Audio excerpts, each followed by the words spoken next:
अन्य समाचार जूनागढ़ प्राप्त થઈ રહ્યા છે। જૂનાગઢમાંથી ઝડપાયેલા નકલી ડીવાયએસપી વિનીત દવેના રિમાન્ડ દરમિયાન પોલીસને કેટલીક મહત્વની માહિતીઓ હાથ લાગી। જૂનાગઢ પોલીસે નકલી ડીવાયએસપી વિનીત દવેના ઘરેથી 20 લાખની રોકડ, જજનો સિક્કો, બોગસ કોલ લેટર બનાવવામાં ઉપયોગમાં લીધેલા સીપીયુ, 2 જોડી પોલીસ યુનિફોર્મ જપ્ત કર્યા છે। જૂનાગઢના એમજી રોડ પરથી 11 ડિસેમ્બરે એલસીબીની ટીમે નકલી ડીવાયએસપી વિનીત બંસીલાલ દવેની ધરપકડ કરી હતી।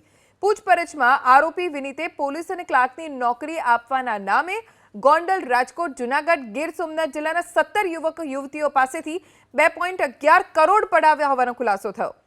એ ડિવિઝન પોલીસે રિમાન્ડ દરમિયાન આરોપીના અમદાવાદ, વડોદરાના ઘરે તપાસ કરી અને ત્યાંથી 20.98 લાખની રોકડ, પ્રિન્સિપલ એન્ડ સેશન્સ જજનો અસલી સિક્કો, ખાખી કવર, કોરા હાજરીપત્રક, કર્મચારીની service sheet, laptop, computer, Indian रेलवेना लाल और ब्लू कलरना लोगोवाड़ा स्टीकर, राजकोट कलेक्टर ऑफिसना सिक्कावाड़ा स्टीकरनी 3 शीट, 2 जोड़ी पोलीस यूनिफॉर्म, पोलीसना खोटा आई कार्ड तेमज बदली ऑर्डर और निमणूक ऑर्डर टाइप करावेला ते सीपीयू मळी आव्या छे।